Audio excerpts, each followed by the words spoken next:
दोस्तों जनरली मैं आपको एक टाइम पर एक रिसर्च रिपोर्ट दिखाता हूँ, बट इस बारी मैंने सोचा कि मैं आपको काफ़ी सारे जो रिसर्चेस हैं वो एक बारी में ही दिखा दूँ। तो यहाँ पर एक्सिस बैंक ने कई सारे स्टॉक्स पिक करे हैं जो कि उनके हिसाब से आगे जाके मार्केट में प्राइस उनका बढ़ सकता है। तो चलो स्टार्ट करते हैं पहले से, जो कि है ICICI बैंक। तो यहाँ पर इन्होंने लिखा है कि जो एक्सिस बैंक है ये एक्सपेक्ट करता है इनके जो स्टेबल NIMs हैं, इनकी लो कॉस्ट ऑफ फंड्स और हेल्दी कैपिटल एडिक्वेसी रेशियो। तो बात करते हैं इनकी कैपिटल एडिक्वेसी रेशियो से, तो मैं आपको यहाँ पर इसका CAR यानी कि कैपिटल एडिक्वेसी रेशियो दिखा देता हूँ। तो आप देख सकते हैं कि जो ICICI बैंक का CAR है वो बाकी HDFC और एक्सिस बैंक से रिलेटिवली कम है।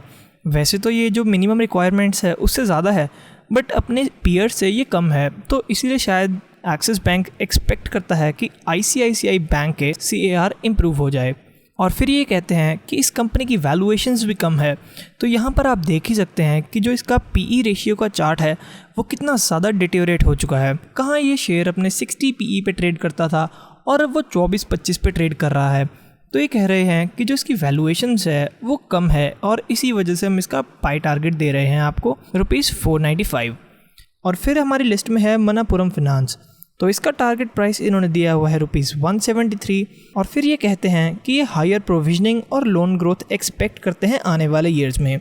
हायर प्रोविजनिंग मतलब इनको लगता है कि आने वाले टाइम में कई लोग डिफ़ॉल्ट कर सकते हैं पेमेंट से कोविड-19 की वजह से, तो इसलिए वो हायर प्रोविजनिंग एक्सपेक्ट करते हैं और लोन ग्रोथ तो ऑब्वियसली एक्सपेक्ट करेंगे ही। और फिर ये कहते हैं कि जो नॉन गोल्ड पोर्टफोलियो है, मतलब मनापुरम फाइनेंस बेसिकली गोल्ड लेकर आपको लोन देता है। तो ये कह रहे हैं कि अब इनका जो मेन फोकस है ये गोल्ड पर ही है, क्योंकि जो रूरल एरियाज़ है वहाँ से भी डिमांड आ रही है। और फिर ये कहते हैं कि जो गोल्ड लेंडिंग है ये कस्टमर्स और मनापुरम फाइनेंस दोनों के लिए बेनिफिशियरी है, क्योंकि गोल्ड का प्राइस ऊपर जा रहा है और मनापुरम के पास पड़ा हुआ गोल्ड भी है, उसकी अमाउंट भी तो ऊपर जाएगी ना। तो अगर just in case person default कर देता है पेमेंट से, तो ये अपना गोल्ड प्राइस बेचकर आराम से वो अमाउंट रिकवर कर सकते हैं। और इसीलिए यहाँ पर इन्होंने इसका बाय टारगेट दिया है ₹173 का। और फिर इस लिस्ट में है वरुण बेवरेजेस। तो वरुण बेवरेजेस पे ये कहते हैं कि जो इसकी ग्रोथ है वो आएगी जो इन्होंने न्यू टेरिटरी एक्वायर करी है और जो इनका डिस्ट्रीब्यूशन है ये बेटर हुआ है और इनकी कॉस्ट एफिशिएंसी और मार्जिन टेलविंड्स। तो ये वरुण बेवरेजेस है क्या, ये बेसिकली एक पेप्सिको की फ्रेंचाइजी है इंडिया में, और रिसेंटली इन्होंने पेप्सिको की और भी ज़्यादा टेरिटरीज़ को ले लिया था। मतलब ये तो फ्रेंचाइजी है ना इनकी, तो ऐसा नहीं है कि इन्होंने पेप्सिको को ख़रीद लिया था, बट अब ये पेप्सिको के नाम पर वो बेच रहे हैं, जिस वजह से जो इन्होंने न्यू टेरिटरीज़ एक्वायर करी हैं वहाँ पर इनकी सेल्स ज़्यादा होने के चांसेस हैं, और इसी वजह से इसका टारगेट प्राइस दिया है ₹804। और फिर बात करते हैं CCL प्रोडक्ट्स की, जिसका नाम है कॉन्टिनेंटल कॉफ़ी लिमिटेड। तो ये बेसिकली कंपनी ना कॉफ़ी बेचती है, ड्राई कॉफ़ी, और ये सिर्फ और सिर्फ इंडिया में कॉफ़ी ही नहीं बेचते, ये बाकी कंट्रीज़ जैसे कि वियतनाम में भी बेचते हैं, और वियतनाम में इनकी प्रेजेंस काफ़ी ज़्यादा अच्छी है। और इस कंपनी पे वियतनाम में कोविड-19 की वजह से भी हुआ कुछ खास इम्पैक्ट दिख नहीं रहा था।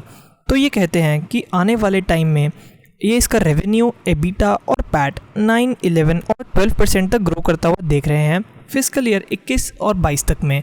मतलब ये कह रहे हैं कि जो इसकी एवरेज ग्रोथ है इन 3 सेगमेंट्स में वो होगी 9, 11 और 12%।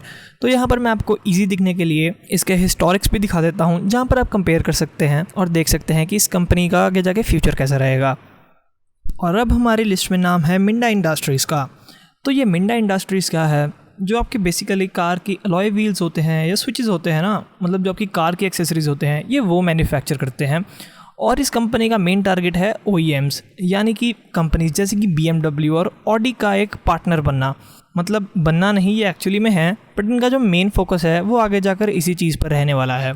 तो फिर ये कहते हैं कि इस कंपनी की जो प्रोडक्ट ऑफरिंग है ये कोई भी मैच नहीं कर सकता है इस प्राइस रेंज में, और वैसे भी इनकी जो ग्रोथ है ये काफ़ी सुपीरियर रही है। और यहाँ पे इन्होंने लिखा है कि जो इसका रेवेन्यू है ये 14.5% एक्सपेक्ट करते हैं ये फिस्कल ईयर 20 और 22 एंड में, और तो और इसका EPS भी ग्रो करेगा 35 और 32% फिस्कल ईयर 21 और 22% में। तो यहाँ पर मैं आपको इस कंपनी के थोड़े से फाइनेंशियल्स दिखा देता हूँ जो इन्होंने डिस्कस करे हैं, जैसे कि इसका रेवेन्यू कैसे इंक्रीज़ होगा और इसका EPS कैसा दिखेगा आपको आने वाले टाइम पर। तो इस वजह से इन्होंने इसका टारगेट प्राइस दिया है ₹318। तो दोस्तों यहाँ पर हमारी 5 कंपनीज़ ख़त्म हो चुकी हैं। बाकी आने वाली 5 कंपनीज़ के बारे में भी मैं एक न्यू वीडियो लेके आऊँगा, तो वो देखने के लिए आप मुझे प्लीज़ सब्सक्राइब करना।